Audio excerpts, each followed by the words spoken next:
Okay, so today let's continue with Cool Compiler. And yeah, like last time I worked on it, let's say we were at this type checking phase of the compiler on the semantic analysis. And we were trying to build type environments, right?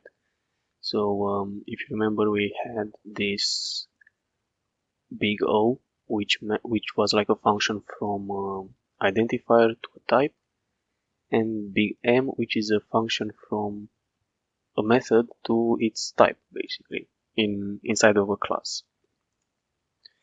So yeah, I just continued. I think these things we did together, I guess, if I remember correctly, but I had to refactor them a bit.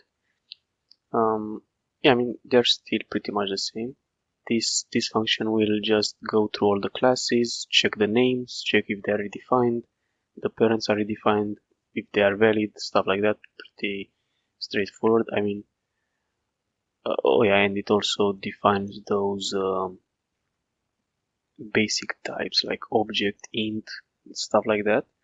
But yeah, I mean, it does what we did together, like checking if the class name is legal, if it's redefined, stuff like that. I mean, we just walk the AST nodes for the classes. Then we do the same thing but for the attributes. We just check if they are redefined, if they appear in the parent class, again by walking the AST.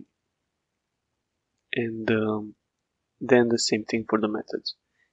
And while we find the valid attributes and methods, we are gonna add them to the class context.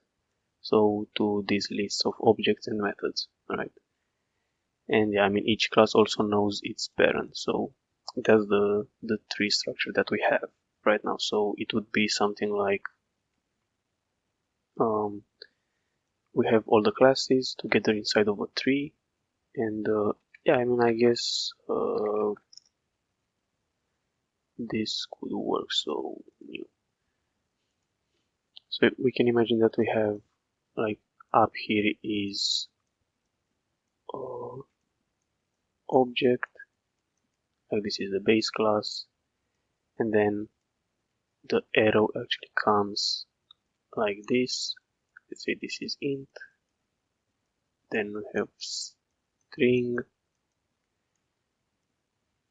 something like this. And for example, string has a few methods. I think it's like,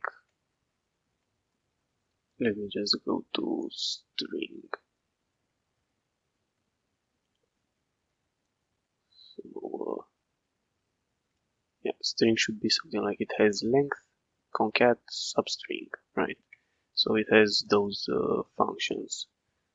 And then it also has potentially other classes, but I don't remember if you can inherit from string.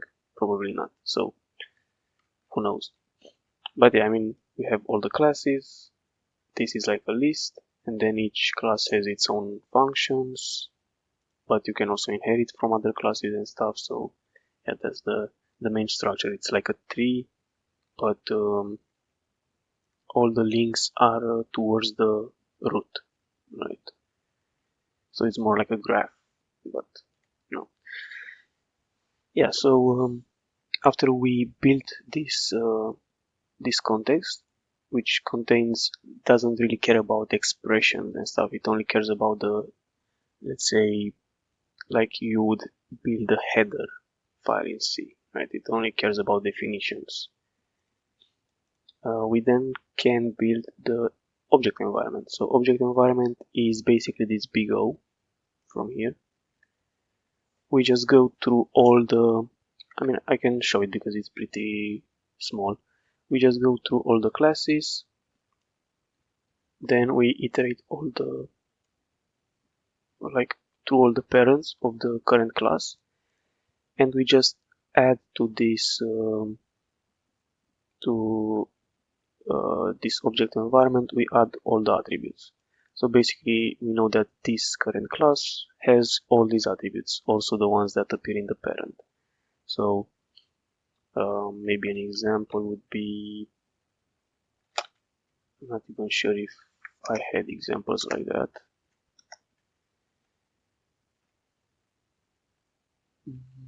Maybe an attribute.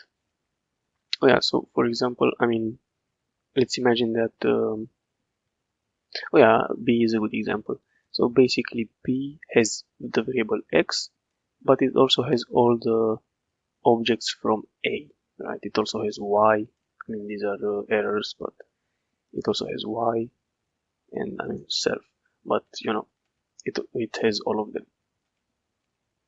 So then we do the same thing but for methods, and actually methods are a bit different because, well, they are the same, right? I mean, you also get all the methods from the parent classes and stuff. So but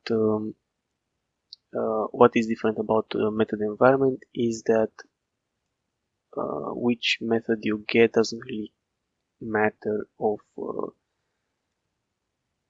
current class. Like, you can call a method from any class basically, but you can call an attribute only from its container class. Like, that's something to keep in mind.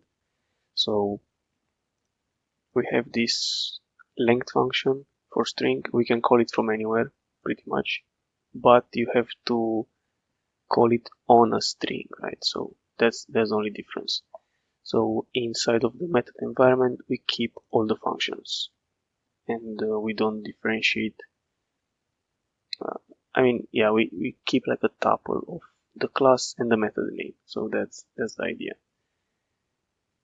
Whereas for the objects, we keep them separate. Like, each class has its own objects. Yeah, and then we can start working on type checking expressions now. So yeah, where I was left off was, I mean, I did it for like let expressions, all sorts of expressions, and I was at the if statement basically. So if we go,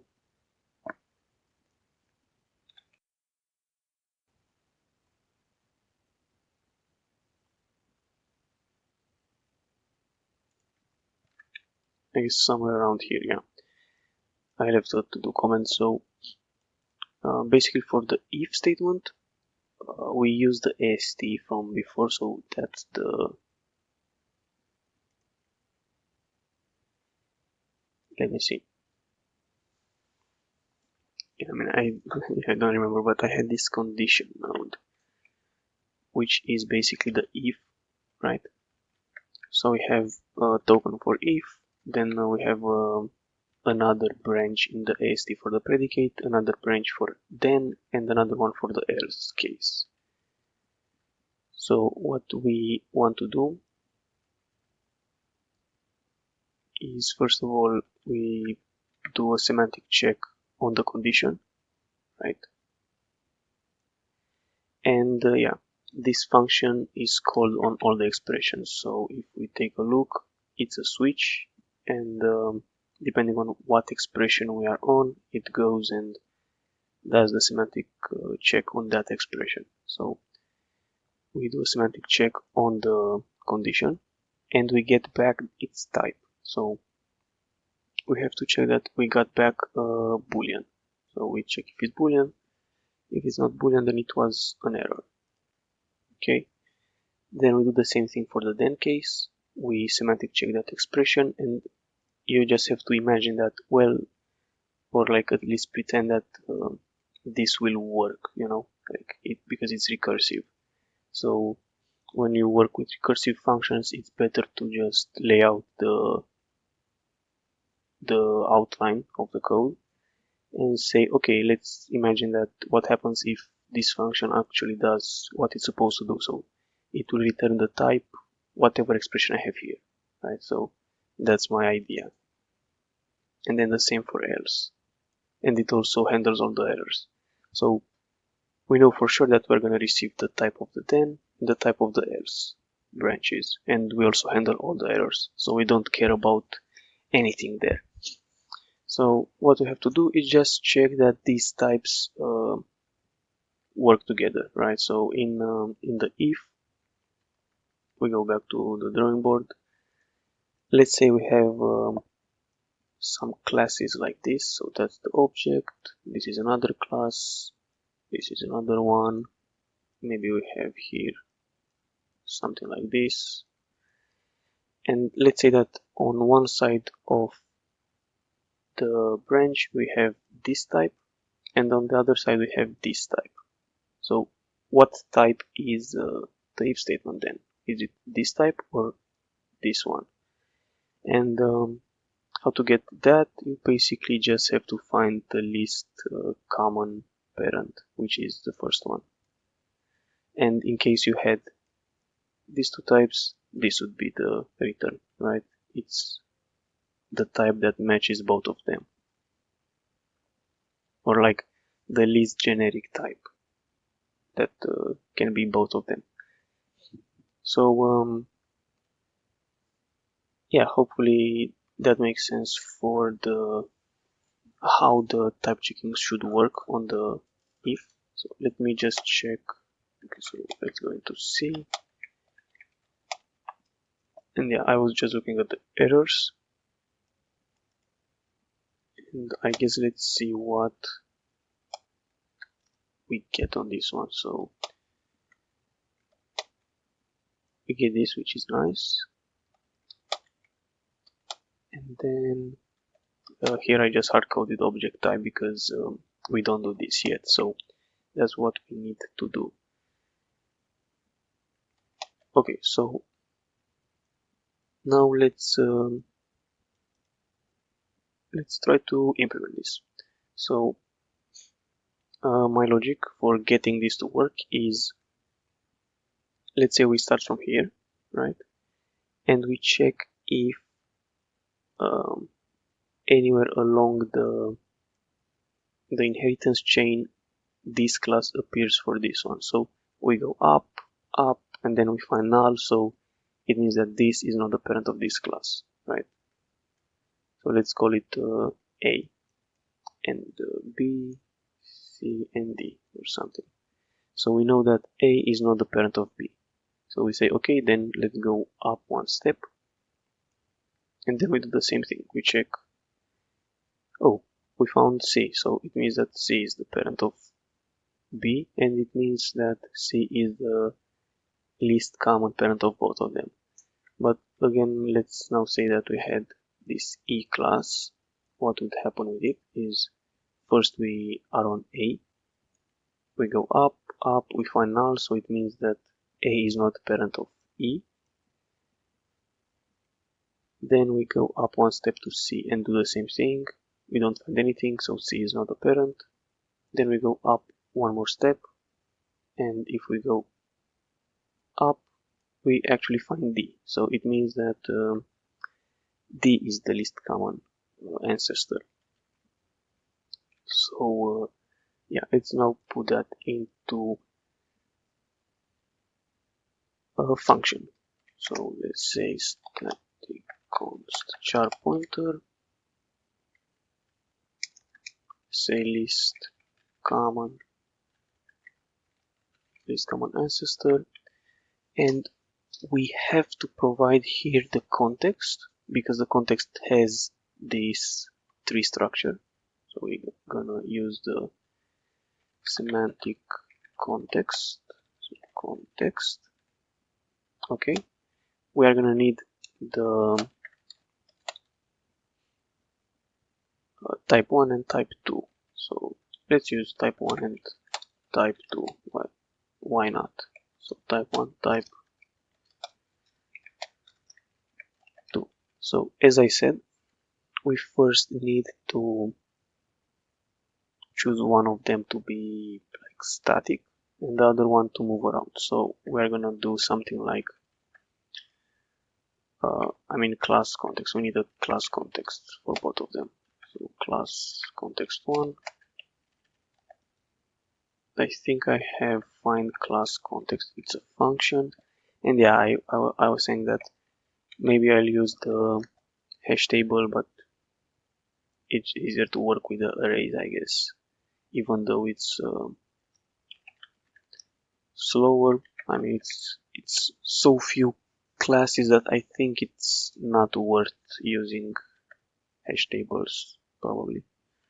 So yeah, then let's do, sure, let's do a safety check, although none of them should be null, like it will be a problem to have null here.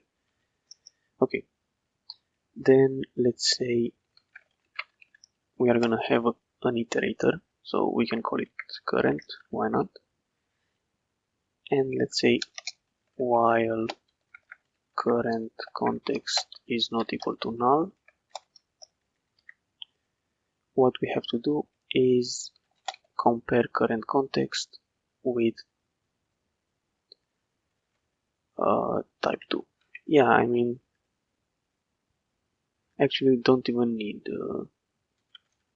all that stuff.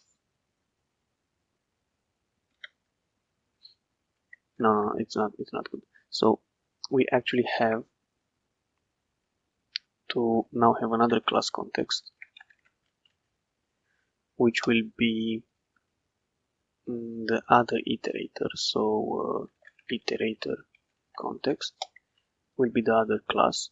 So now we have to keep going up until we find the stationary one. So we have to do while iterator context is not null, right? We have to compare the current one with the iterator, and if they are the same, we return the one that's in place, right? And then we advance this one, and at the end we also advance the current one, and here we just return null. So yeah, I think this is how we have to do it. This one steps once every time this one steps the entire tree, okay? And if they intersect at some point, we just return the name of the one that's right, like the name of the one that's in the intersection. And the worst case is gonna be object. Okay, so let's actually return the least common ancestor.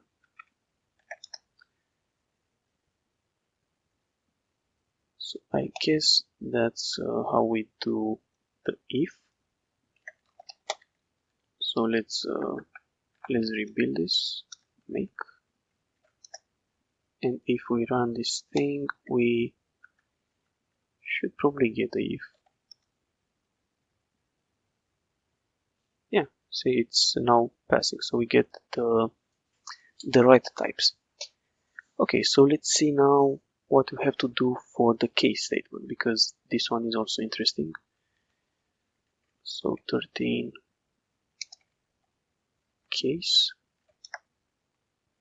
there are quite a few, so let's see the errors.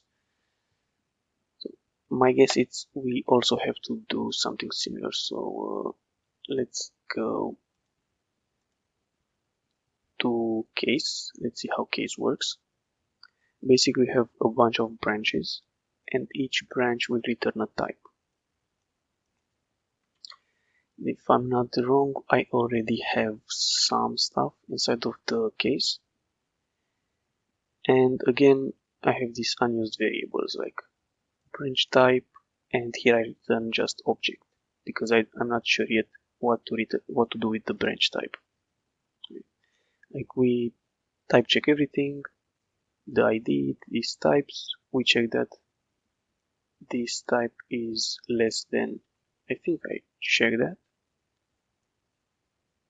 Although I might not, so yeah, probably also have to do that. We have this type and this expression, we have to check that the type matches. No, I was wrong. We don't have to check the type and the expression. We just have to check, I guess, that all expression match together. So let's see. So we have evaluate expression 0,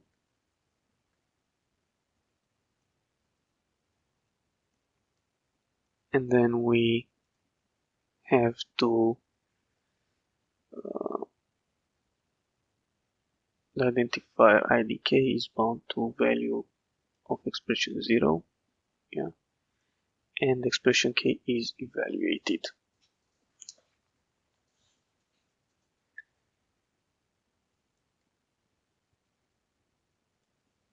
For each branch, the static type of a case expression is, here it says something like the union of all of them, probably. So maybe that's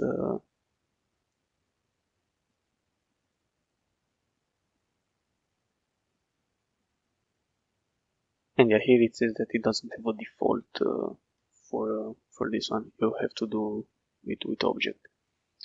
Okay, so yeah, I was just thinking, yeah, no, it doesn't really matter because you can put any type in here, but these types should be unioned, whatever, and you get the type that you want basically. So let's try to do that.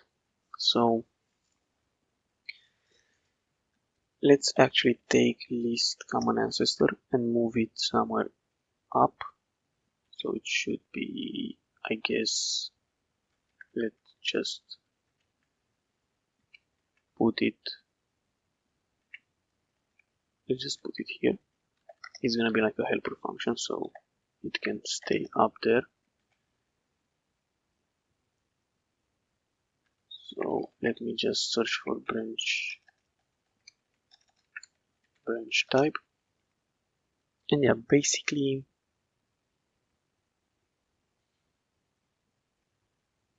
we'll have to get something like const sharp pointer, and this is gonna be case type, is gonna be null. Okay, first is gonna be null, and here we are gonna have a small if. So if the case type is null, we're gonna do branch type. No, case type is gonna be branch type, and otherwise we can do case type is the least common ancestor. Here we provide the context, here we provide the case and the branch. So we update the case type. So let's see what happens if we return here the case type.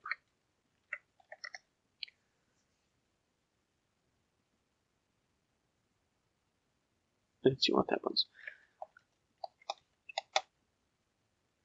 So if we run the checker,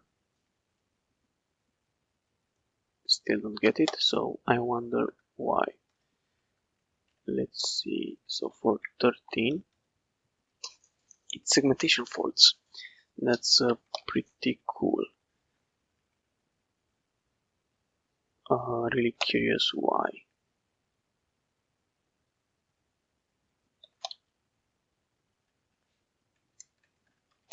Let's comment this one. Let's see if it was segmentation faulting before.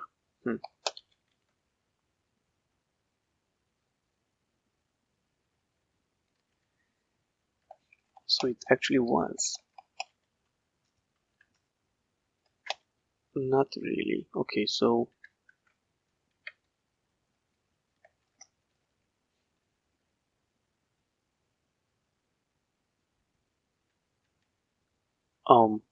maybe,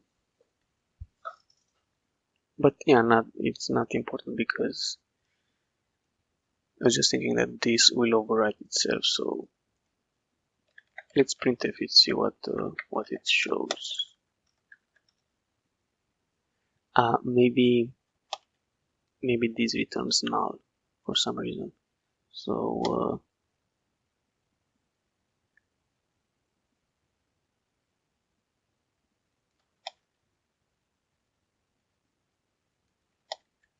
but yeah, like it shouldn't really.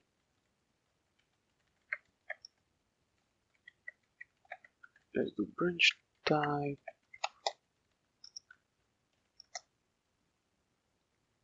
That's interesting.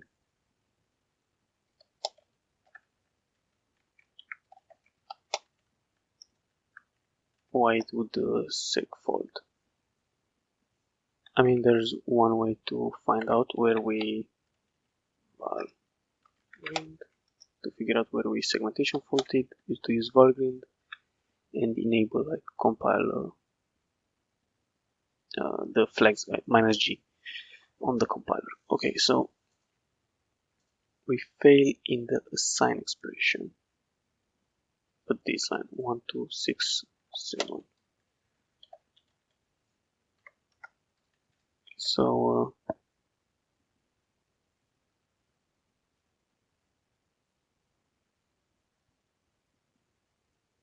well, I mean, if object type is null, it's gonna exit. If expression type is null, it's gonna exit. So I guess the problem might be in the get default token then. Let me see. So let's go into parser.c, get default token, and maybe I haven't initialized it, I haven't done it for case. So let's see if we take a look. I mean, this is just stuff I have to do. So I think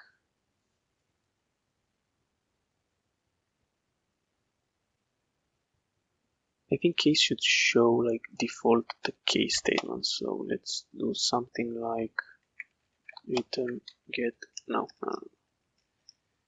return node case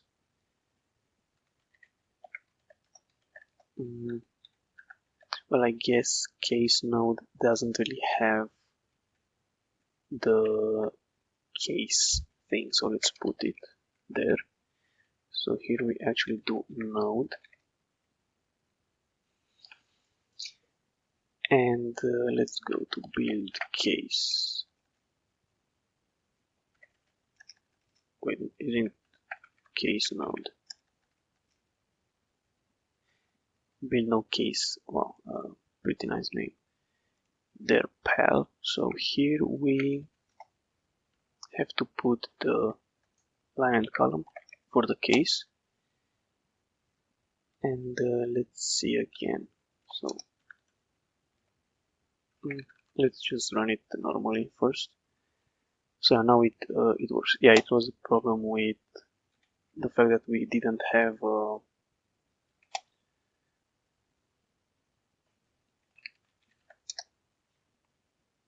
way to display the error for a case, like the default token, which I think should be case. Okay, let's see. Let's go back to our case expression. So now let's take a look again at the error for 13. So anyway, we also have to put this thing back. So we get, I think it looks alright now. So let's run the checker. Oh no. It's so funny how some things just broke because of that. So resolve ID, it's 6. Let's see what happens. So interesting. So it broke pretty weird. Let's actually see that test. 06 here. It has a case. And what's the reference? It shouldn't be any error. So undefined identifier.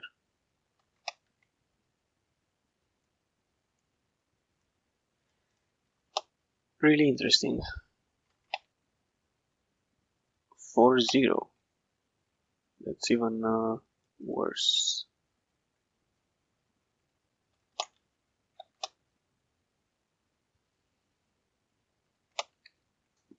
Yeah, I mean, I'm wondering how the case thing makes it break there, because like this should return just an int,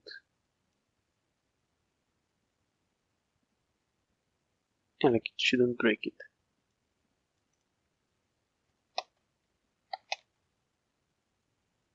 Let's run it with Valgrind because there is some random trash there, and I think this might help.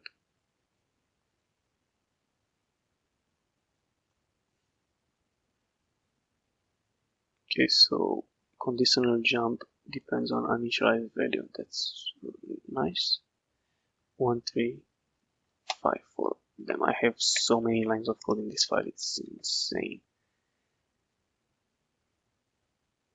So here in semantic check expression, we say that, oh, so for check attribute init, so for one of these, maybe it's this one.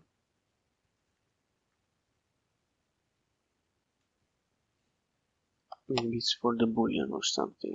So when we try to check the init of the attributes, there is a conditional jump. Interesting.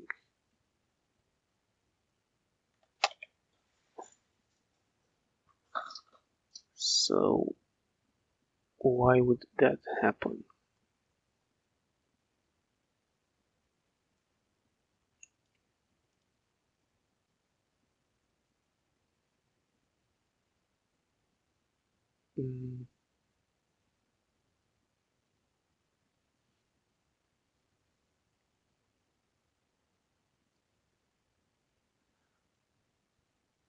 So we semantic check expression here, but what if indeed like body is not there? Like what if we don't have an initialize? So what's this one? It's an expression node. Oh, it's like an expression node? Oh, that's interesting.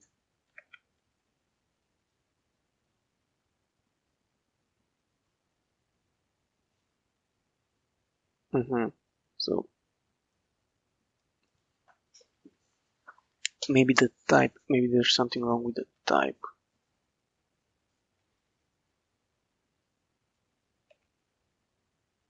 Okay, so actually, yeah, we can do semantic check expression on it, but the type should be none though. So, yeah, I forgot about the break here. So let's see. Let's see if we run this thing again. Does it still complain about that? Yeah, it still complains.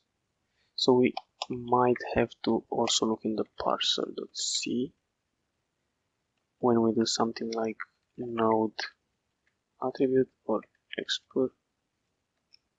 Something related to attribute though, build attribute. So something like this. And here we, wait, let me check. So we have type value, but where we do something for the body of the, so like for the value itself, only here. So only if we have an assign, we actually do something on the value. So let's actually initialize the value. So attribute value dot type is equal to expression none. Maybe, yeah, maybe this will help.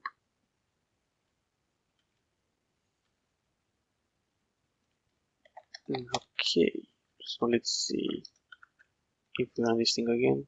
No longer complains, and the checker is fine now. Okay, perfect. I mean, As long as we pass the tests, that's good. Okay, so I forgot where I was. I think in the case expression. Yeah, by doing that thing. Oh, and we actually got it. Yeah, I don't remember if I had any other changes, so let me check. So here I just added, for the case node, I added that thing, the case, so this thing, pretty much. Here we initialized the attribute with a none type. So if it's not initializing anything, we don't do anything. Here we just return the case node, and in semantic expression we have the least common ancestor. Okay, that's good. We have added this case type, so we compute the type of the case, and here we compute the type of the if. And I forgot to put this break there. So yeah, now it should be like sure, more stuff. Okay, let's continue with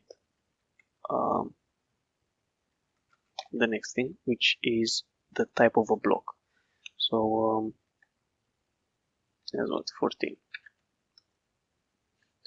So what would be the type of the block? I think the last thing from the 1 second. Let's go up first and then blocks. So I think probably the last expression.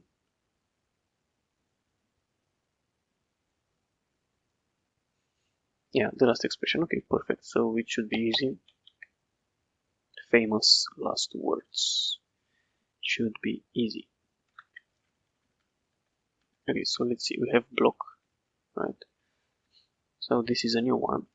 We're gonna return semantic check block expression.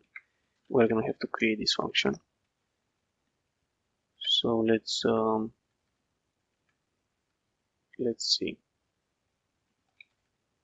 Let's copy paste the if. Let's copy paste it. Pretty simple way of doing it.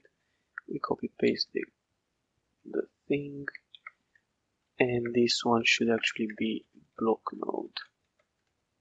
Although I haven't called it block node, didn't I? It's let's see, it's a dynamic array. Yeah, why not? That's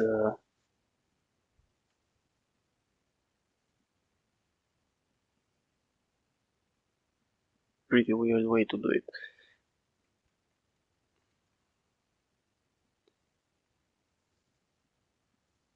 I'm curious how I parsed it.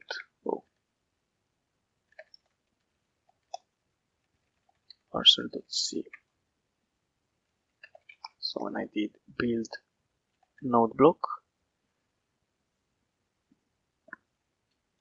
I mean, whatever, we can probably make use of this.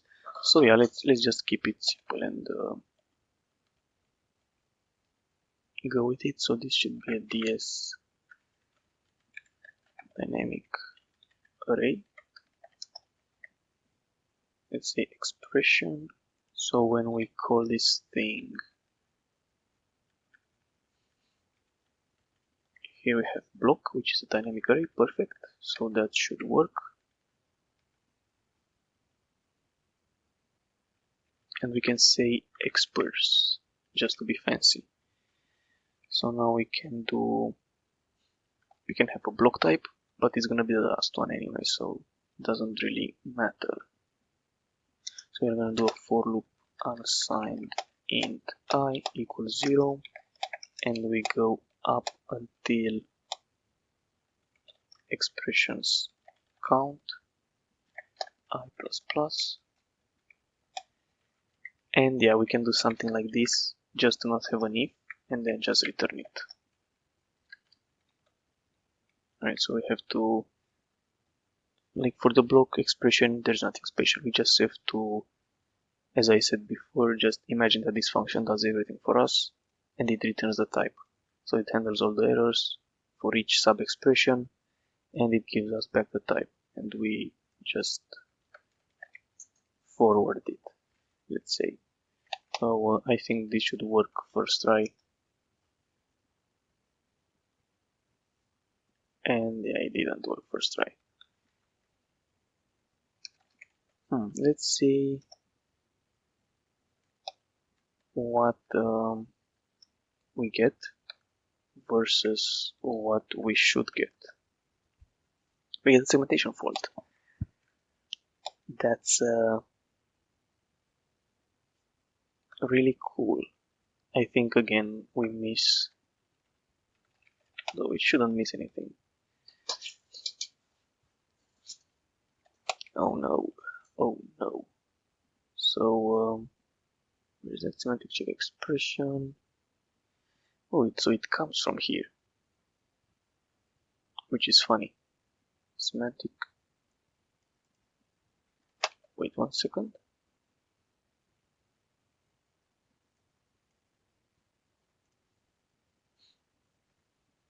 Let's actually get ref, because otherwise it won't work.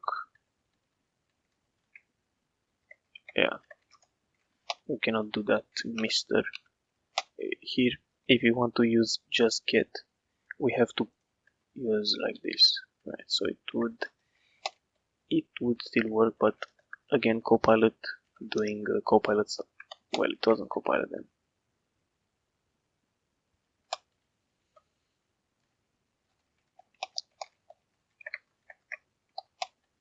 It wasn't Copilot's fault.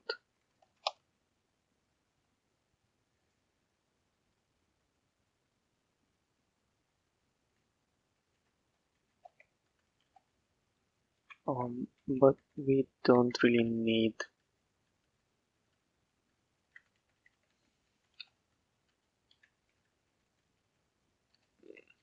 Yeah, we don't really need that to be. I mean, I have no idea why it would segmentation fault. Okay, so in check assign expression, there is some stupidity stuff. Okay, so let's see. Like, how is it wrong though?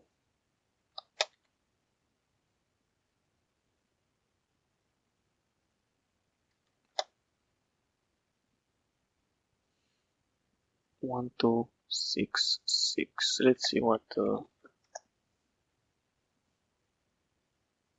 incompatible types. So maybe it's again the default token. Can it be the default token? Parser, let's see. The default token. And I mean, we have one for block.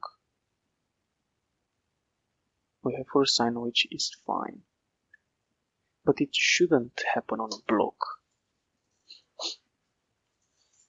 It cannot really happen on that.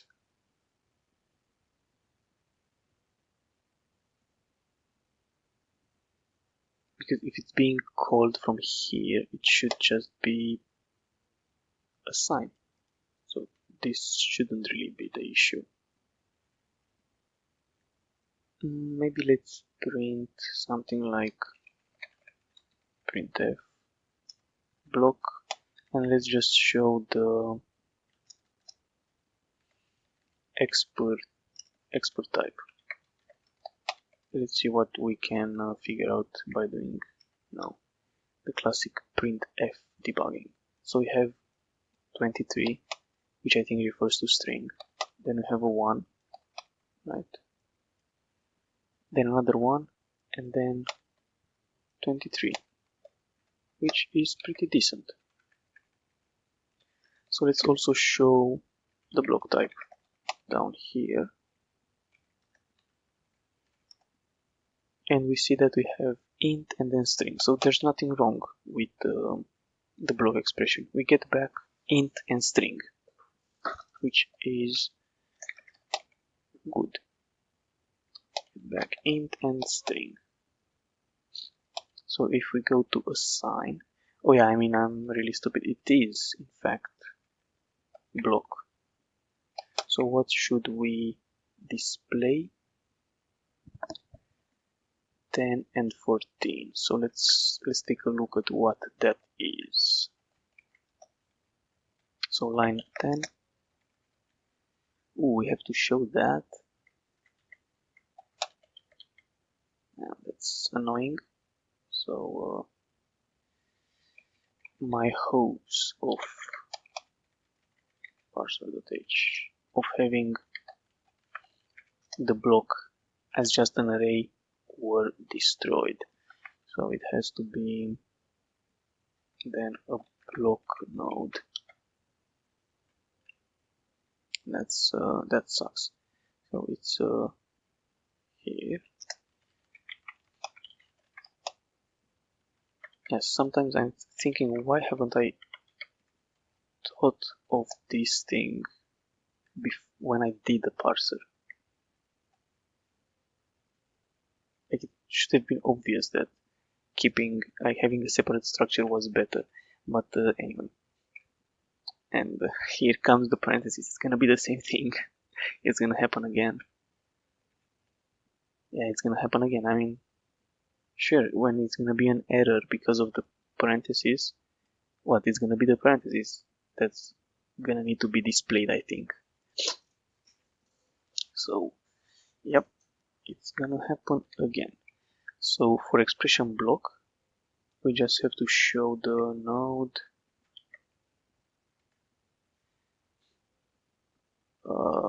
return node block, and we have to show the what? The node. So node. Okay. So now let's see, build a node block, and here this thing doesn't work anymore because we have to actually create the type. So type is going to be block. So I have to initialize expressions like this. So I find lbrace. Now we have to put probably like something stupid like that, and we put the line and column, and here instead of adding directly to this, we add to the expressions. I mean, that should be also, it's not really a big deal. It's easy to change that. But where was it? Here. So instead, let's do no block node, or what? Block node, it's gonna be block. And now I can do block arrow dot count. Here it's block arrow, and here we need to provide like the address, which makes sense. What? More errors?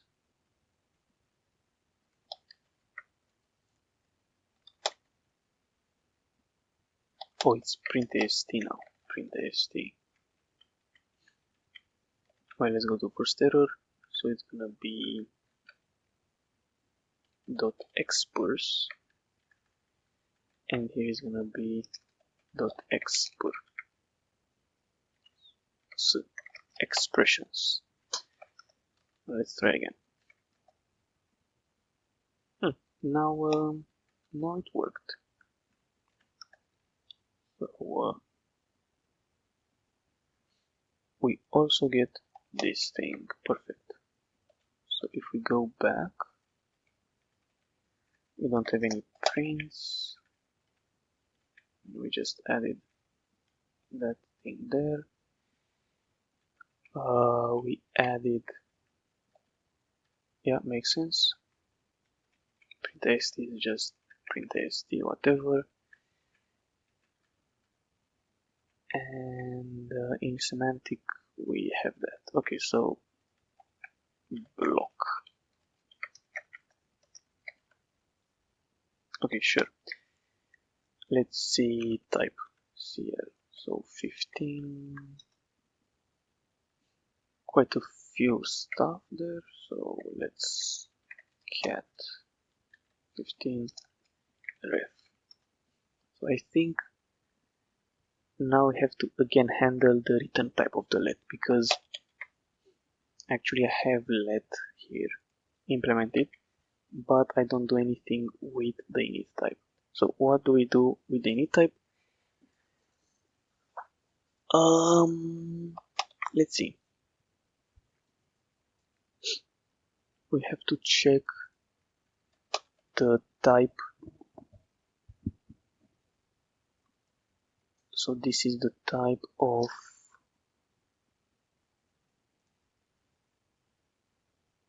the init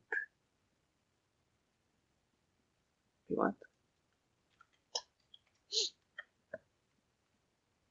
So that's just the type of the init, because I was looking at this thing and I was like, what the hell is this?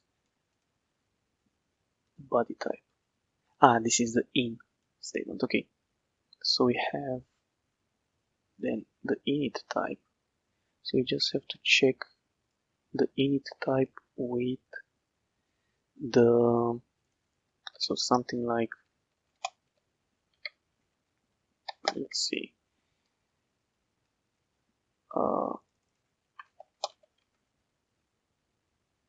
yeah, I wanted to see what was it called, the T thing, turn style. It's like a style. So let's do something like static int is let init type.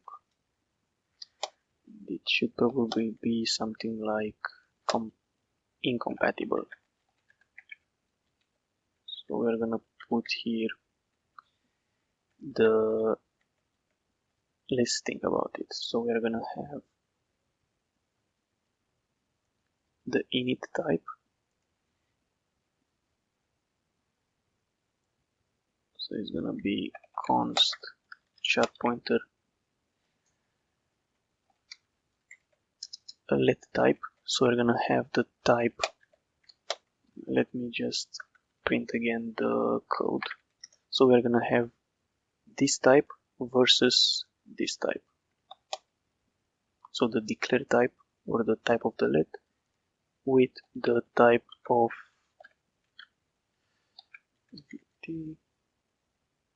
the init. So what we have to do is to check the inheritance.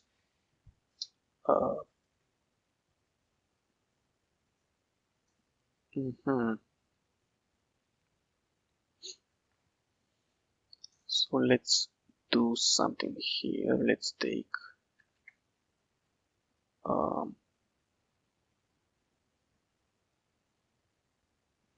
what was it? Class context. It's gonna be for the init. So let's call it init context. It's gonna be equal to null. Then we need to find it. Okay, perfect. And what I would do here,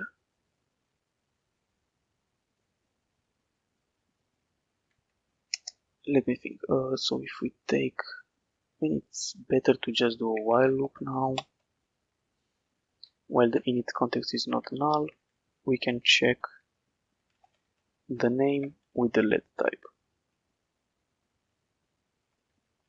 Okay, and then we iterate. So yeah, basically we have to go up the inheritance chain, and if we find that one of any parents of the init is equal to let, then it's fine.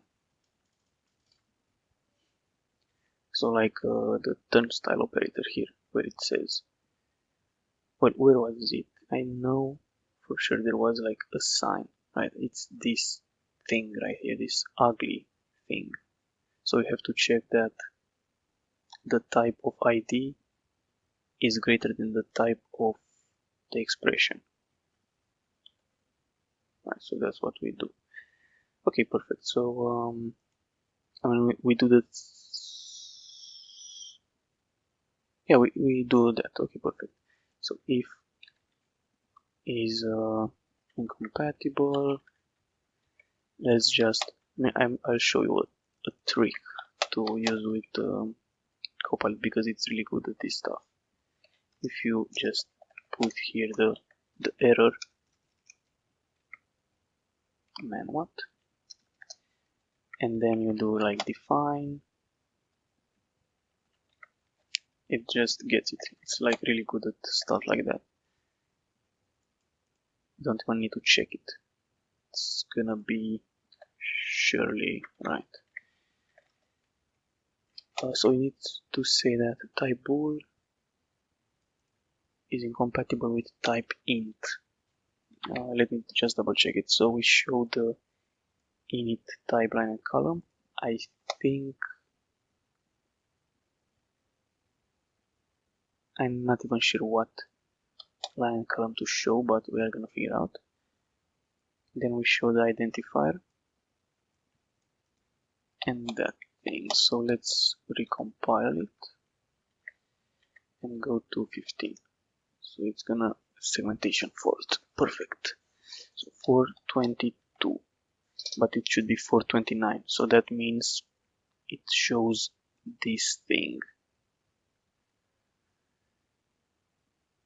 1, 2, 3, 4. So it's gonna be here.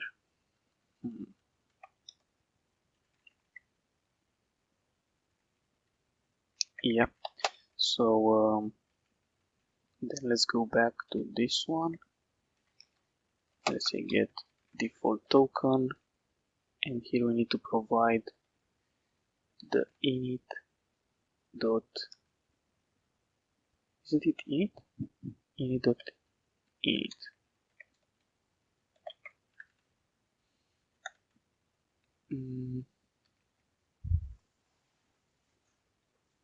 Something's oh yeah, it's init. Okay, sure. So let's put here then the token that we want to show the line for. So here should be token line, token column.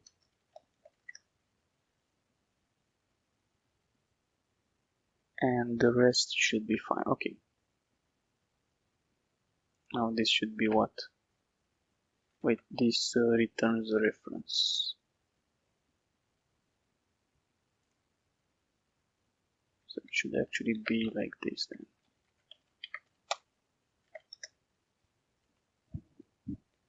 Okay, so at least now we are gonna see the right line.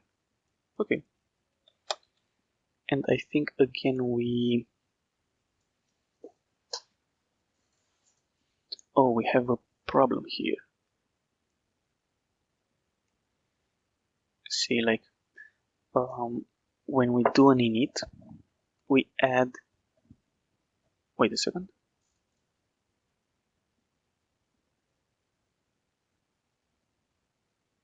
Wait, where is depth defined?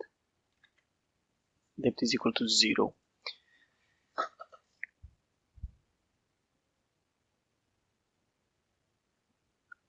So we don't add it. Yeah, okay, then it's fine.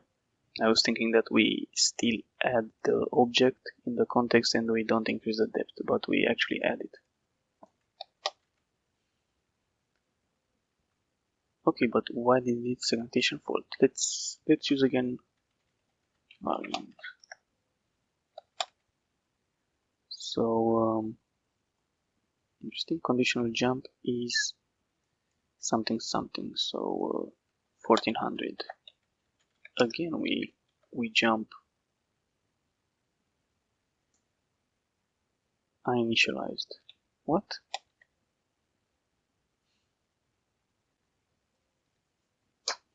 So because of let expression. 917.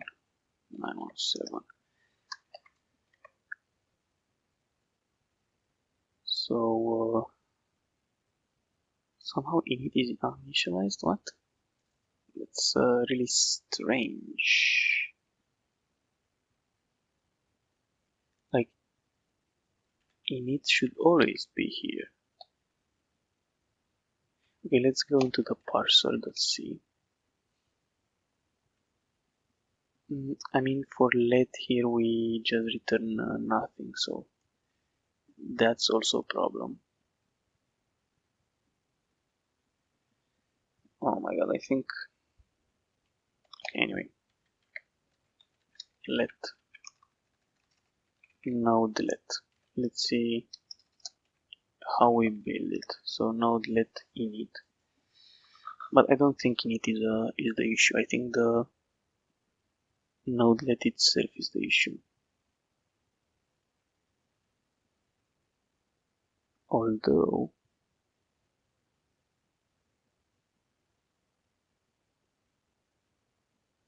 it might be. But yeah, like it's an error if you don't have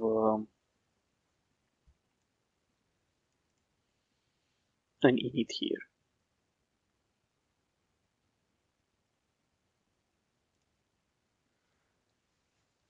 So that's a bit strange. Let's check again. I mean, yeah, see, there is a trash one right around there.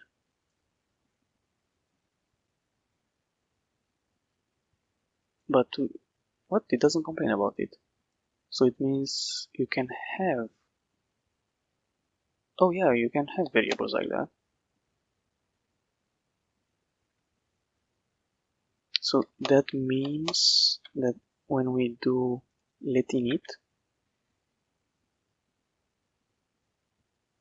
when we find a sign, we build the expression. So that means we have to maybe do something like init arrow init type is expression none. Okay, fair enough.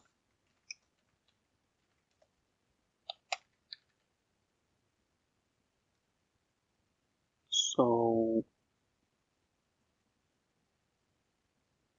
now we have another problem.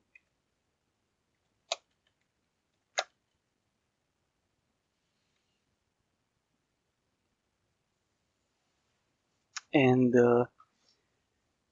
that is sometimes we might not have an init.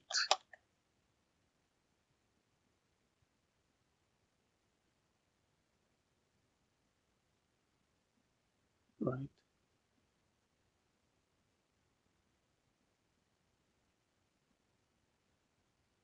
So this happens in is let init node incompatible. So here.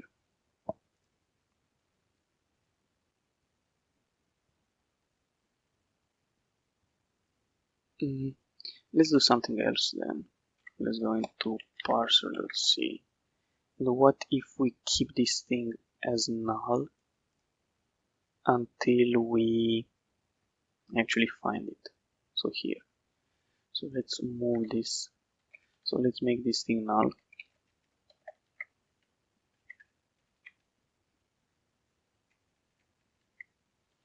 And here let's initialize it. So init arrow init is gonna be malloc. And then we build the expression as usual with this stuff. Or I mean this stuff.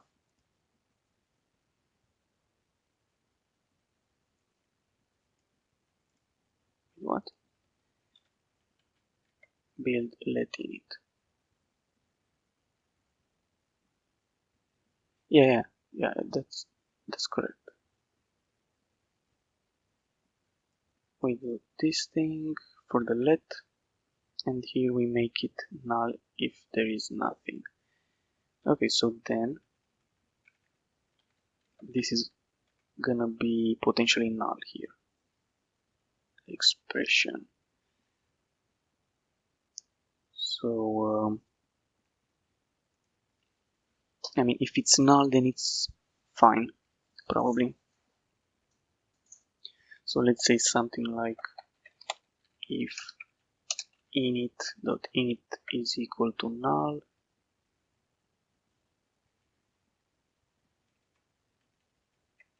Well, I mean, if it's not equal to null, we have to type check it. That's when we have to type check it.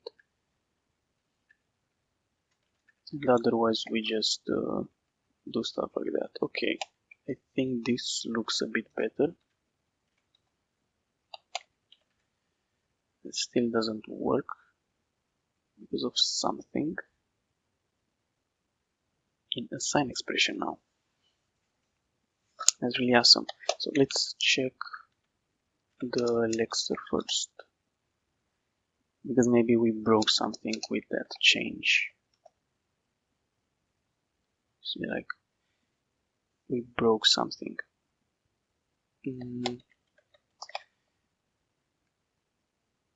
Let's go and print st. So when we print the let expression let, we do some stuff here. So we always print the init. So here, let's say if init is not equal to null, that's when we actually print it. So let's go again.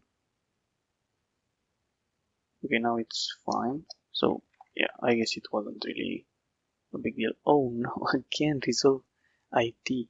That's so annoying. Let's try to fix that, because like when we fixed IT, then it was fine. So what can go wrong? So 06 resolve ID. So undefined y, which is right, and then is let init type incompatible.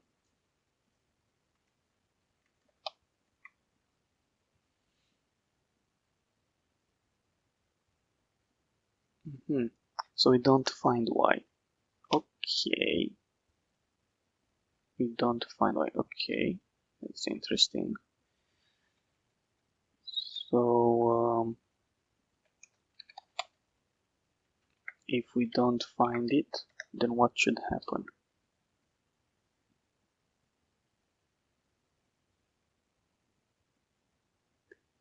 Oh, that's not right.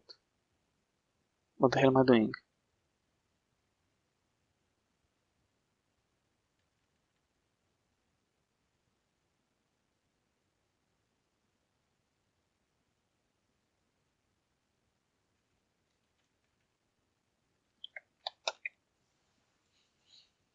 Wait, one second. Let me see what I did here. So we do init type. Okay. So we get, let's just see the type and the let type.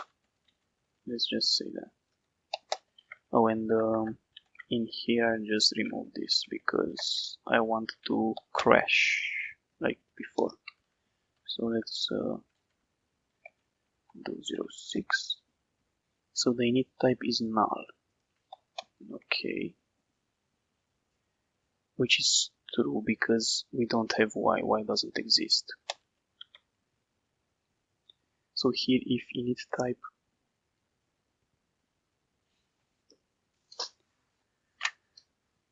well, I guess if init type is equal to null, then it doesn't make sense to check this.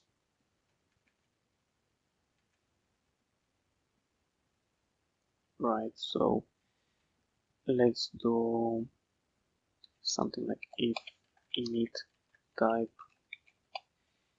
is not equal to null, then is time to check this. Because I wouldn't really say continue, because yeah, so we were at 15, but still segmentation fault. I guess now it's because of the let. Check assign expression 1299.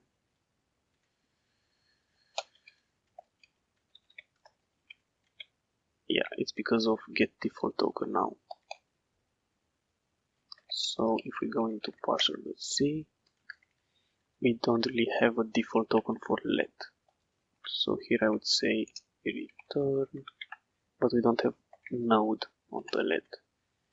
So let's put node info, and then we have to do something like node let here. And here let's initialize the node. So if we go again, looks fine now, but is it though?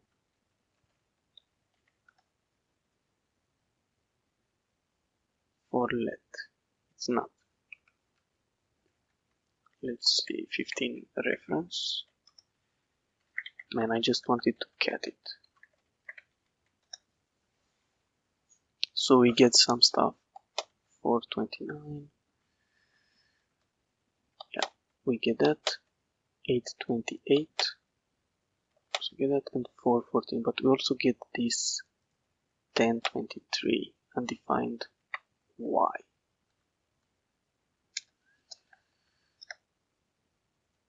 So it is 1023. So 10.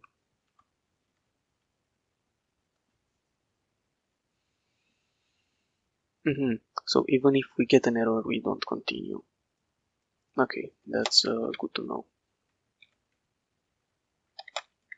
Semantic. So even if we, oh no, even if we get an error here, we don't continue. We just do the same thing. Okay.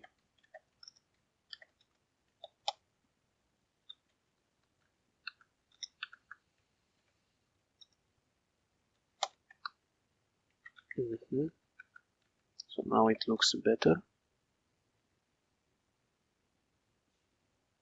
What? It still failed? Am I blind? Let's see. So, oh my god, there are some differences. So we should say type bool of initialization is incompatible with type int. And why am I saying that? So type int of initialization. So we need to show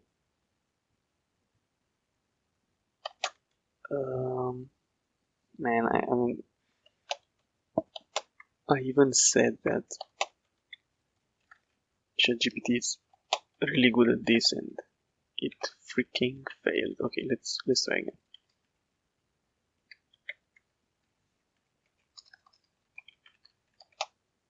So it's gonna be,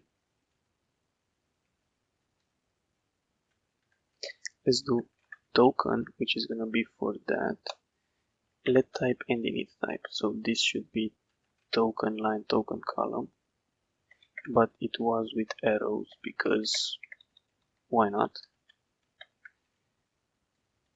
And then we have the init type. So type of initialization is the init type. Okay, I mean, let's see, because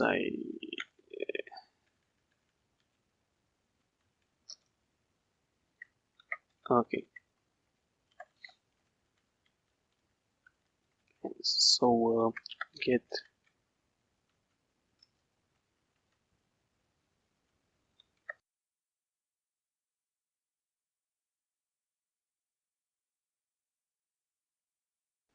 who the hell did that? Oh my god, so I have no idea how is it so bad.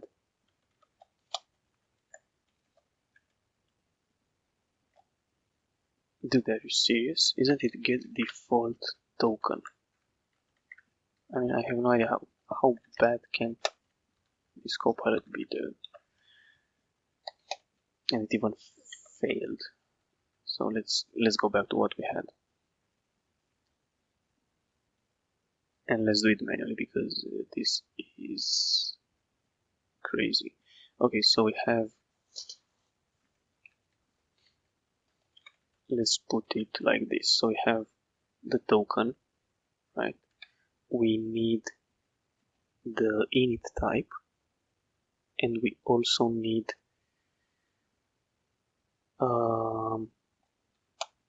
so we need init and init type. We need all these three stuff. We need the init and init type. So let's say here token init type. Okay, so this should actually be init type.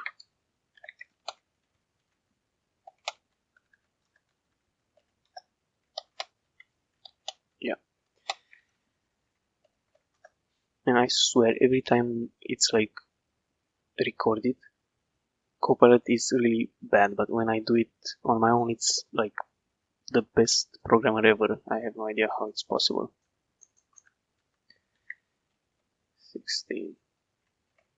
Let's see. Oh, this is a small one. Okay, I mean, pretty decent. So type attribute. So I have to say something like, I have no idea why this doesn't work first try though. We don't check something somewhere.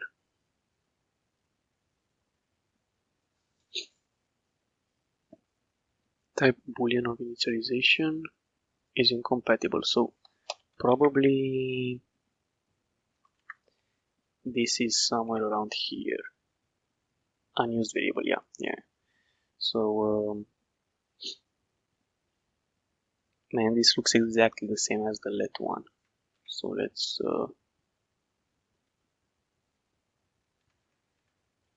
see. We are gonna have probably something like this. Let's say. Let's just copy paste it to see it. So I mean, the body can be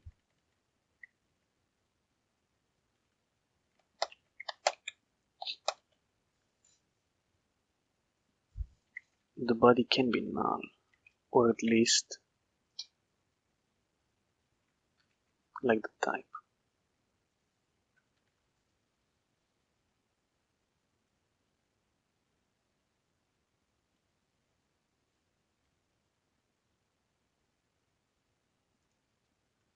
Okay, so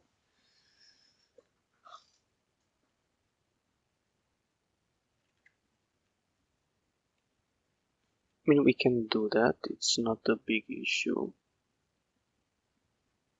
But yeah, like value type should come back as null. So here let's do return null.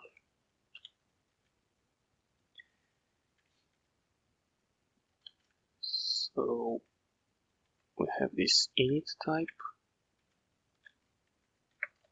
right, which is actually value type. Okay, let's delete that, and we need something like incompatible again, but for static int is attribute type. Wait, I had that cool function though.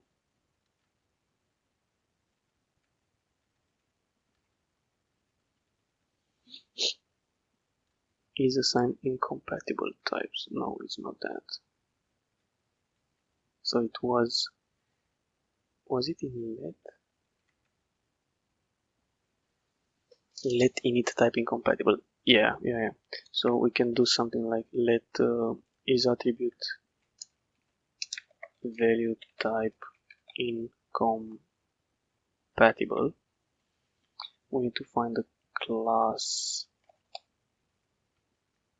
like that, and then we do the same stuff. Here we expect to get a value, otherwise this would fail. So let's go here. Then if is something like that. Let's see, because now we already have a similar error. So this should in fact give me the right one. See, like bit strange. Token length, token column, value type. Yeah, let's see if it got it.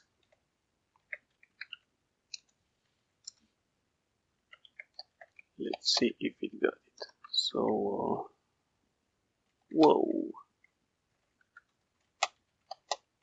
it actually did. Pretty simple. Nice. Type method now. Let's see, 17. Type method, pretty small.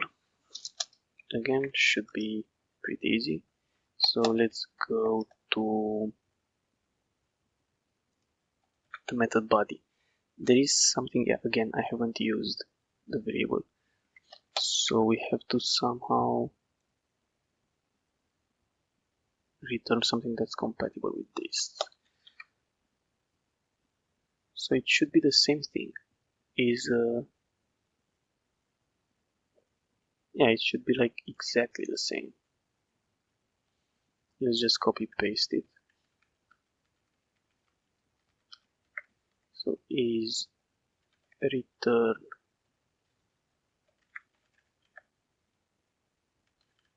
is method return type incompatible or something. This should be return type. This should be, well, I put them in the reverse order in the other places, so yeah. Okay, let's leave Copilot do it. Let's see if it manages to do it. Just renaming variables. Okay, that's good. Let's take this thing. Let's see what it's capable of doing. So we have the error, and here should be interesting. If the body type is not null, then we can actually, man, again, with the get default thing. So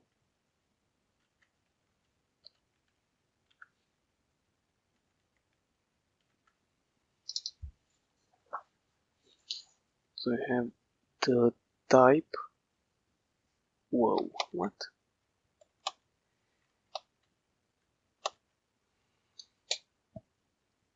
The return type of the body of the method name value. Okay, so this is the issue with method body. So here we show for 33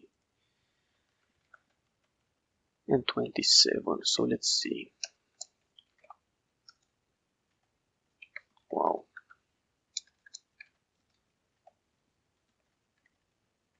So 33, is it this or this? And then on line 10 it's 27. So it should be the expression. Perfect. Should be easy. So let's put here token.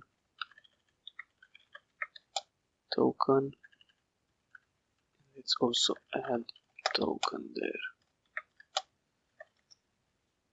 So we have method name, method type. Yeah, whatever. So we need to provide the get default token of the body. Oh, and this should be errors as usual.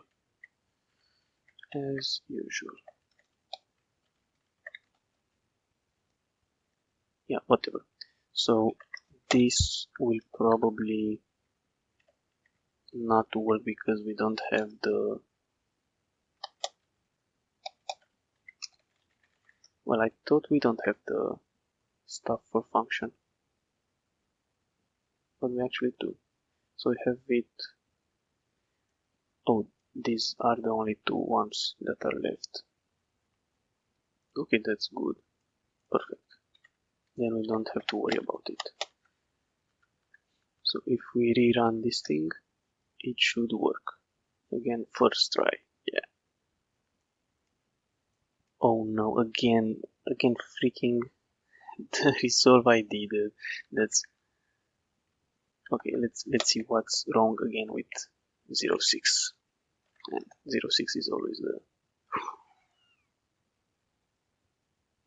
oh no,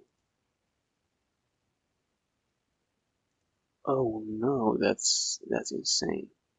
I mean, that's gonna be a bad one. I can feel it when it's about self-type. That's bad. I mean, isn't it an issue? Oh no.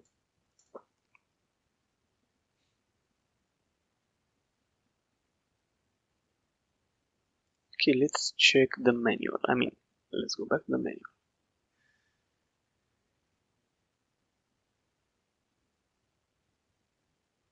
Do we have anything like method? Okay, perfect, method. Okay, so the rule for typing methods checks. Okay, so basically this is the method. We have t0 is the return type, right? So if t0, the return type is self-type, then it is just self-type. Otherwise it's t0. But what if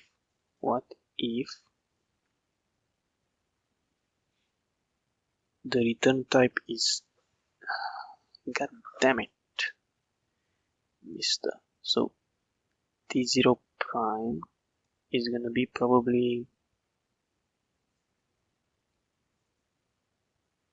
self-type.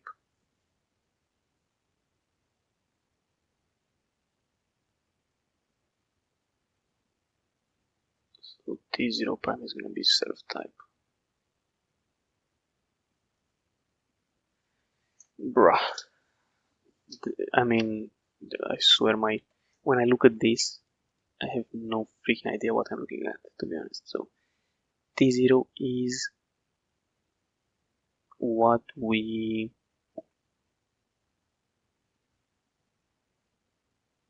it's not really what, yeah, it is like the inner body, so self, for example. So it is this thing. And then we have to say that self-type C is smaller than A. That's interesting, not gonna lie. Let's see if we have something about self-type. Okay.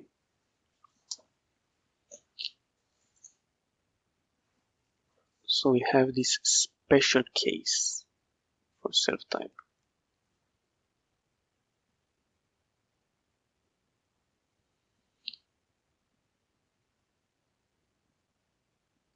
So I know that self-type from the class C is smaller than P if C is smaller than P.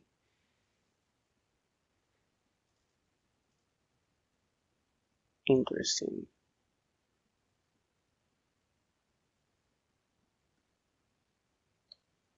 Really interesting. So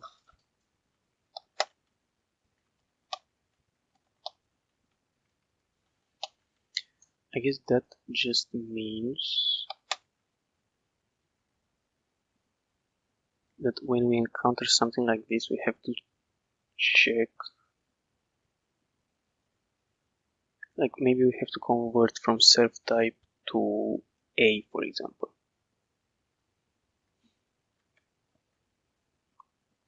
Because see, like this condition looks exactly the same as C is more than P.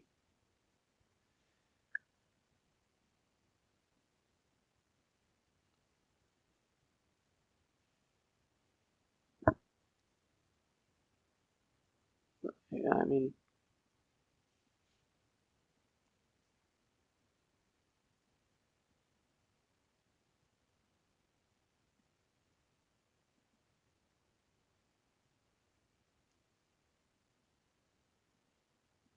we use the name of class C in which self type appears as an index. Really cool. Yeah. I mean, let's just see.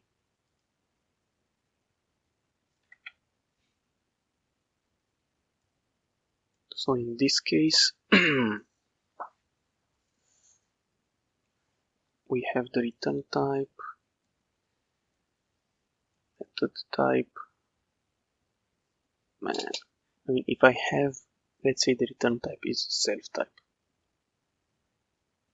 how do I know in which class I'm in? But yeah, like, this can happen only for functions, if I'm thinking about it. It can only happen for functions, right? Like the return type can be,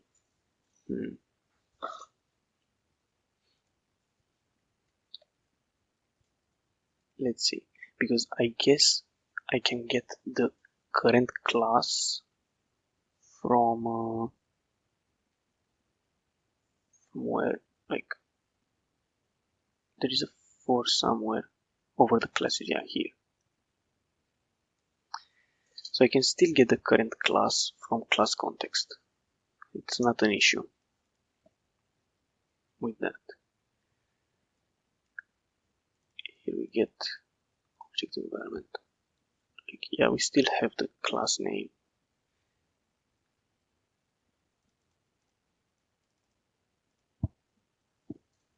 But like that's the only issue is if I implement it here in the method, is it possible for self to appear somewhere else? I guess for copy, for example. So it can appear in other places.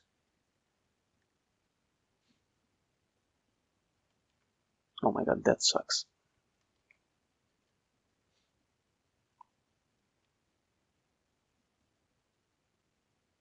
So how can we handle this really shitty type?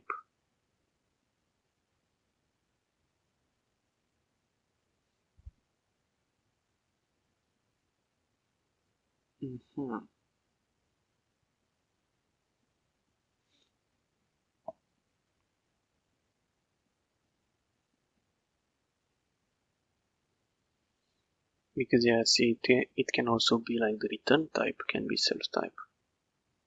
Well, I mean, I have no idea, so let's, better would be just to, I mean, I'm not sure if we can skip it because probably dispatch basic classes, these guys surely have,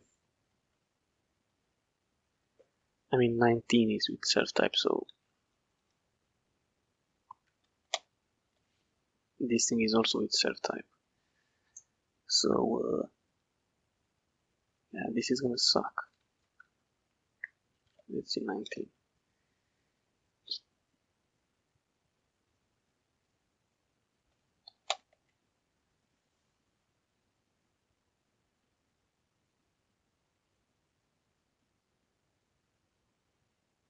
F1 still returns B for type B, even statically dispatched. What the hell? I mean, that's gonna be interesting.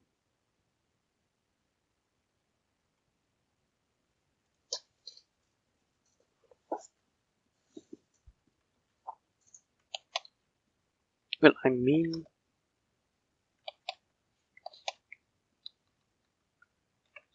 then how about let's just try to get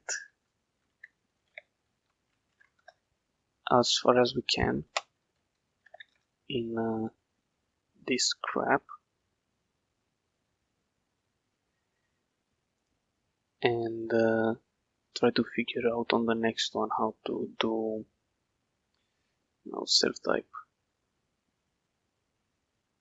So I mean that means that let's just try to, okay, so this is used basically, but all this stuff with is method return type incompatible needs to be changed a bit. So let's go for expression dispatch. So this is just a function call, and this is the function call with a dot, right? So first let's do function call, simple function call, should be easier. Return semantic check dispatch expression, so something like this. So let's copy paste this one.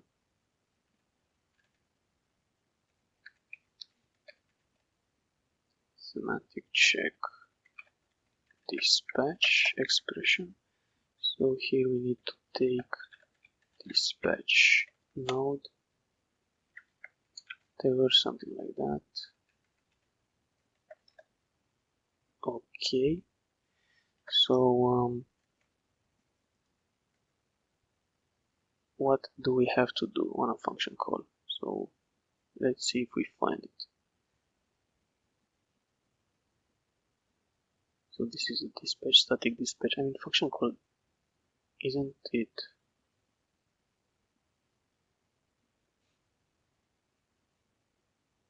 Well. I think for function call it should be just the return type. So let's see. Dispatch node is gonna be the method and the arguments. So we have to check the arguments, the types.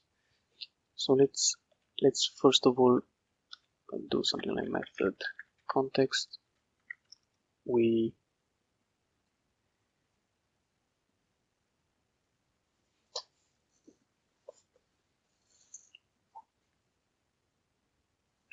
yeah, we actually need the current class.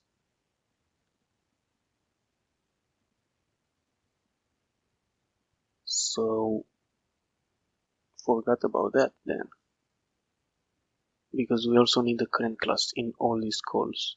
We need the method environment, the object environment, and there was also here stated that we need the class. I thought that it should be in the context, but it's not.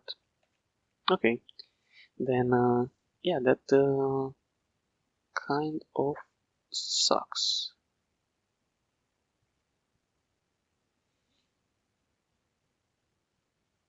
Semantic check method body. Okay, so let's see. I mean, for attribute init, it also matters. All of them matters, right? So see, here we go through all the classes, right? And here we have class context. So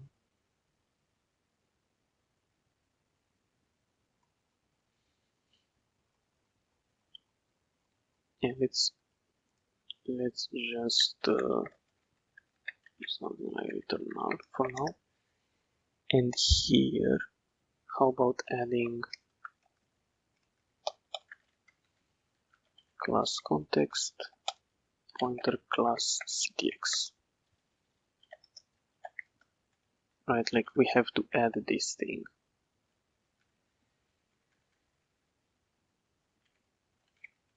And my guess is we have to add it everywhere, even though we don't really use it. So here as well, here as well, we are gonna need the current class.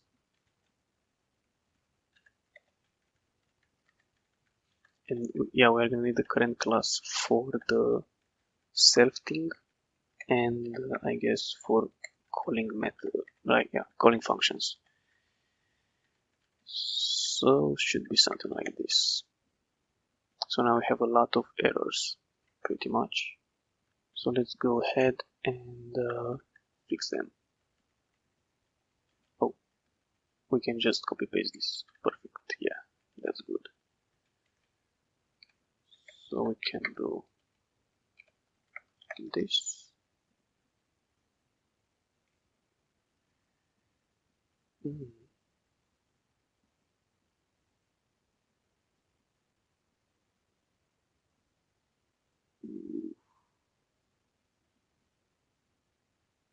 Well, first of all, let's fix all of these small ones.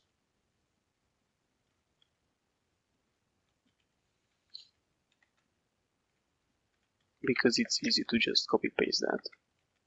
I just press P and it's fixed. And then we are gonna have to fix all the other ones.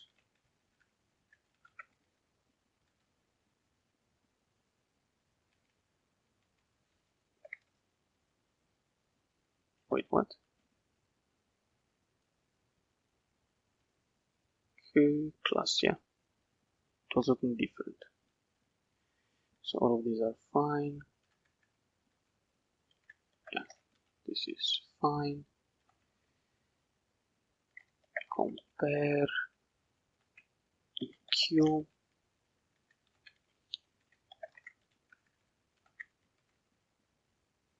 I already have it.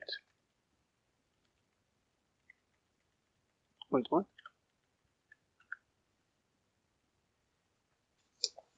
Semantic check expression. Ah, I know why. I know why, because this one is also defined here. So yeah. Now everything should be fine in terms of this. But I think we have now to add here class context.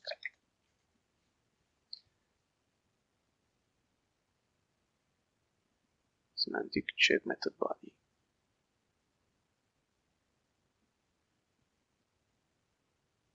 Yeah, so see here we get the class context, right? And we just put it in, where did we put it? Here. Yeah, so here we actually get the class context and here we put it inside. So my guess is class context.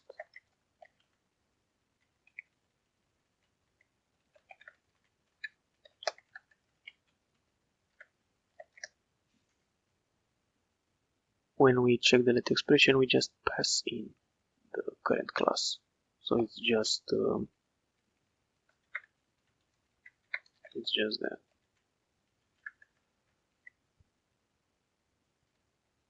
Here as well.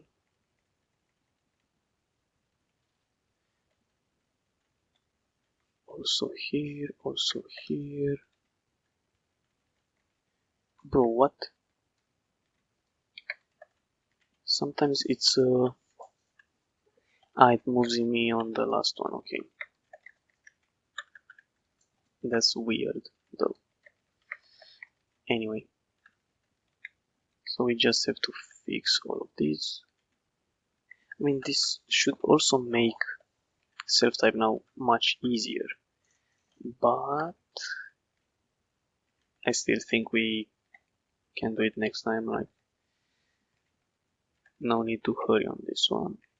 Okay, I think everything should be fine now.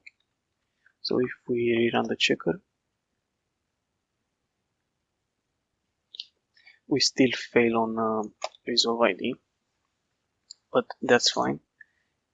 Now what's cool about this is we also have the current class. So when we want to get the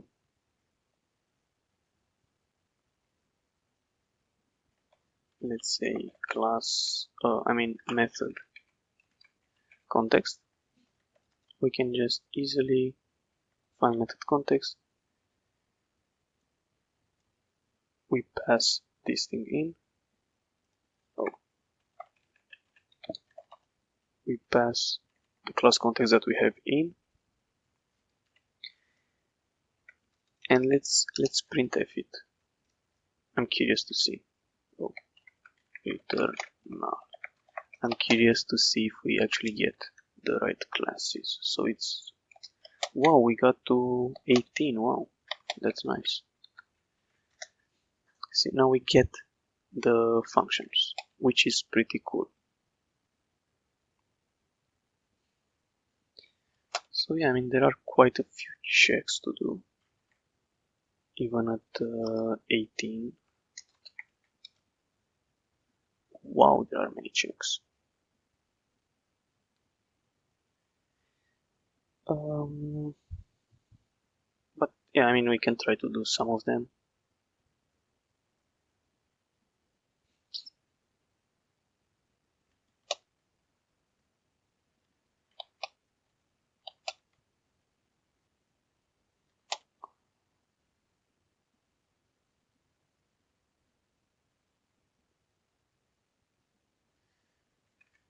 Yeah, let's see. So first of all, we should check, well, when we are gonna return, we need to return method context type. That's the first thing we have to do. So now if we run this, it failed because in parser.c, I think for expression dispatch, we just need to show the method, and here for dispatch full, I think it's also the method, but not quite sure. So maybe something like that.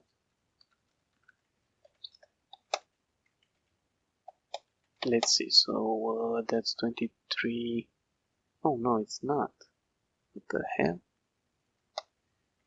2318. Oh yeah, it is. Perfect. Sweet. Then it means we don't have to worry about this trash. Okay. Let's see some other errors that we can make quickly. Undefined method in class C. That makes sense. So if method context is equal to null, it's more like undefined. So let's see if we actually get it.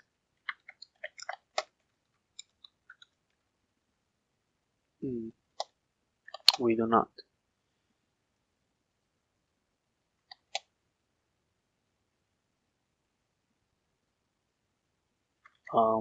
Weird, I might say, but we have to have this error. So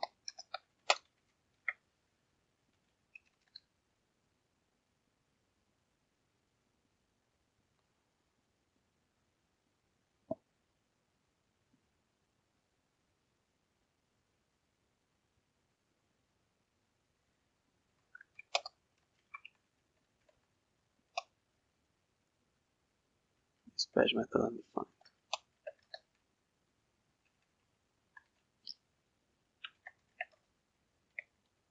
That's so lame. So here we have to pass in the get default token expression. Wait, what? Get default token expression and method.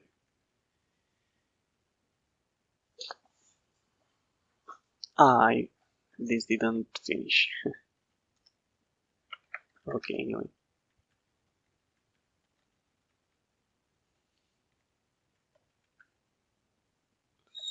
So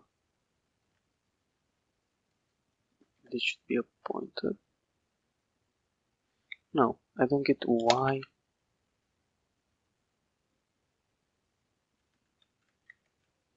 So this should get a node info.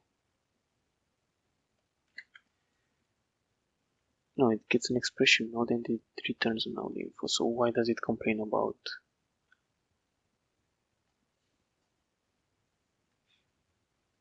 expr, which is a dispatch node?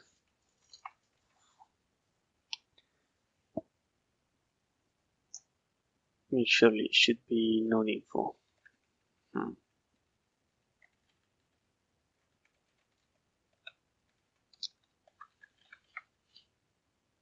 And then this should be just dots. Yeah. Okay, whatever. So that would be one error that's easy to see.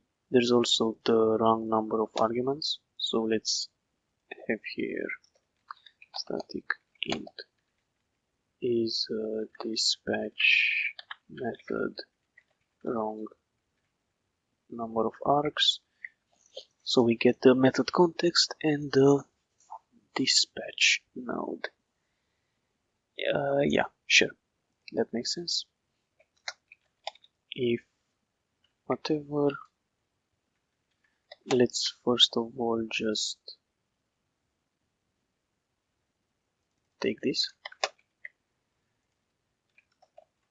and yeah, maybe it will get it.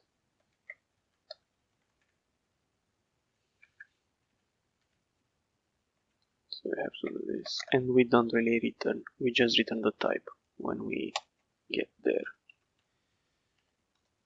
So method f of class b. So we don't really see any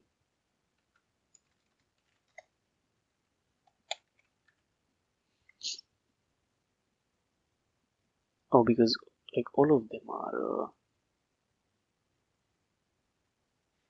okay, so we are gonna have to also do the static dispatch. So let's do static dispatch in parallel. So return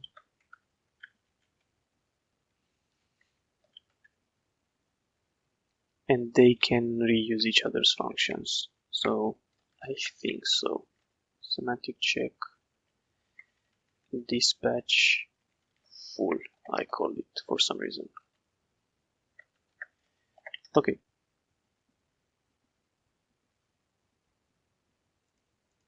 Yeah, so stupid. Dispatch full.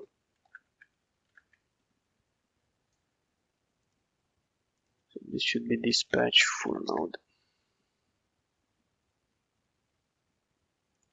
Okay. So here is gonna be dispatch method dispatch method. Well, couldn't I just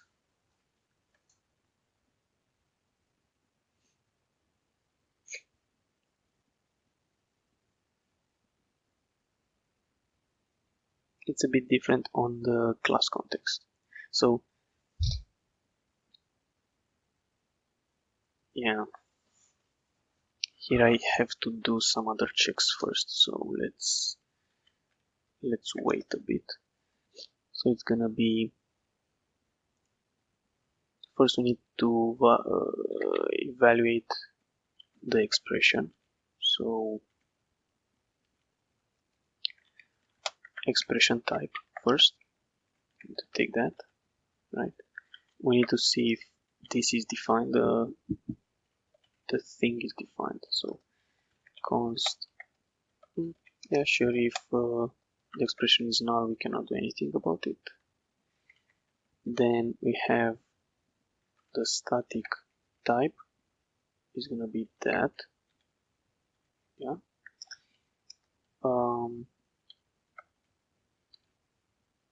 Static context is gonna be null, and we can call to find class, but this should be done only if static type is not null, because it can be null and we don't care about it. So then, well, that's stupid. I should do something like if static type is null, we put it as the expression type, and then we get the class context. So now we have the class context as we do here. So now we have to search for the method in there. We have to search for the method in that class context. So this should be static context. This is dispatch method value, method context. So now we get the real method, and now we can have all the other good stuff from here. Something like this, right? So dispatch arrow method, for some reason. Anyway, if is dispatch wrong number of arguments, yeah, something like that. So now if we rerun this,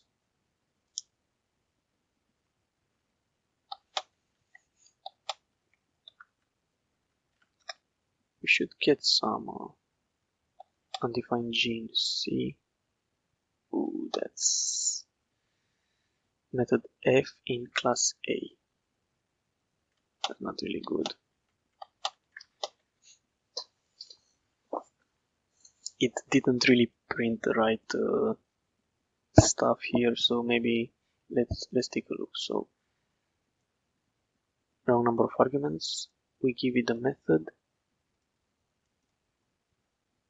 and the method value. So method this of class. Wait, where does it take the class context from? Oh no, it's stupid. Okay, let's try again. So here we need to put also class context. Oh my god,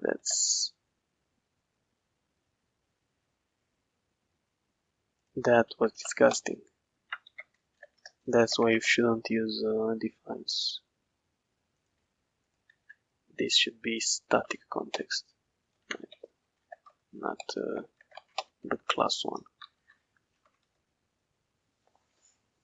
Method f of class B is applied. Yeah, now it looks good. But this is undefined method in class A. So undefined method. No, this one is the same, right? Oh my god. Class context. Wow, that's evil. That's evil, Copilot. Why would you do that? Damn.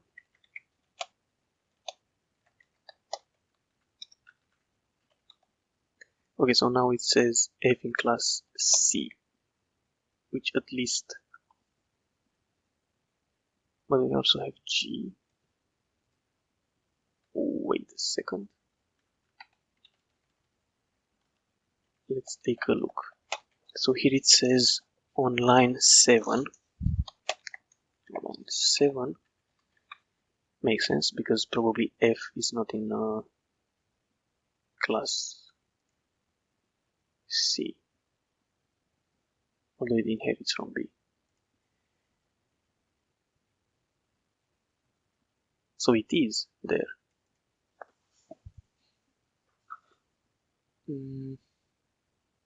Well, yeah, it is there then.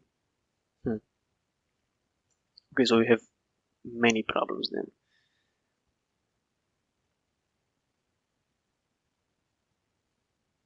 But yeah, it doesn't have G. So F actually is there.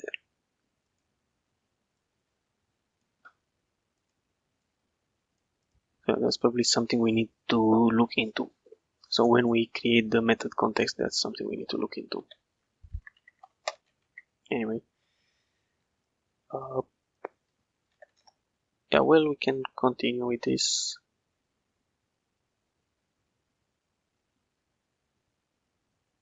But yeah, this is the main idea. Now we have the class context. as we should have had it from the beginning. So so yeah, I mean, at least now the check expression is fully done. So we don't even need this stuff there.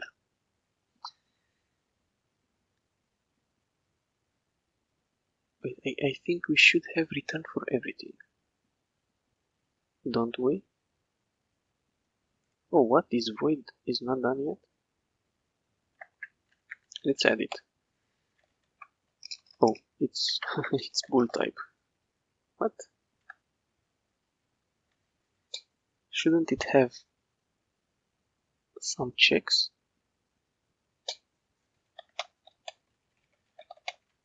To do.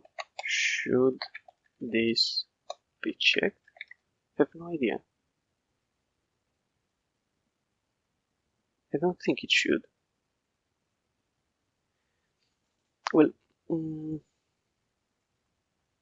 maybe we have to check the expression but return boolean, right? So let's actually have a semantic check is void expression, and let's have it above the classes because yeah, so it should be something like this. Semantic check is void expression, and this should be is void. No. Is void is a unary node, I think, in my thing. So unary node, yeah.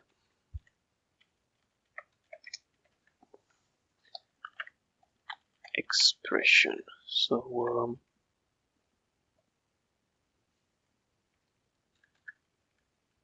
what should we do here? We should probably type check that and just return bool type. I don't think we need to do anything with this thing right here, so I'm just gonna remove it. But yeah, I still think we have to semantic check the expression from inside the is void. Yeah, but that should be everything. Yeah, so we have it, now it's complete.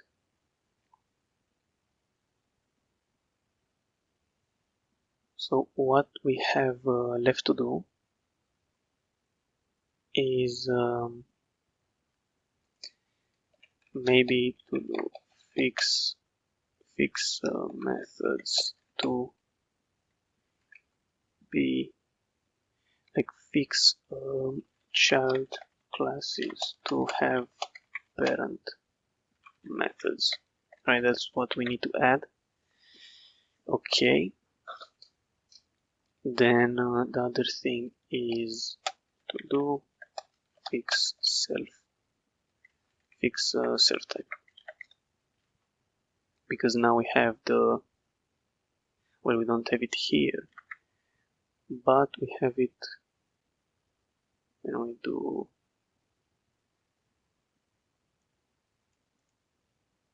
when we check the bodies and stuff, we pass in the context, so that's good. And for attribute is the same thing, right?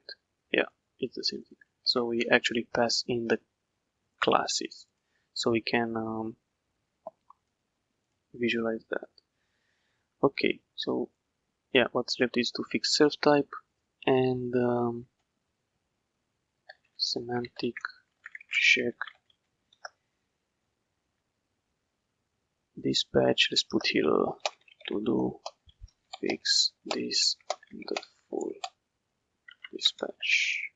So yeah, these are the, let's say, last to do's that we have to finish up the semantic check, and then we can do like intermediate representation and stuff like that, which should be interesting. So yeah, I guess for now this is everything. I'll have to uh, research a bit more about self-type, and yeah, next time I'll be able to finish up the functions.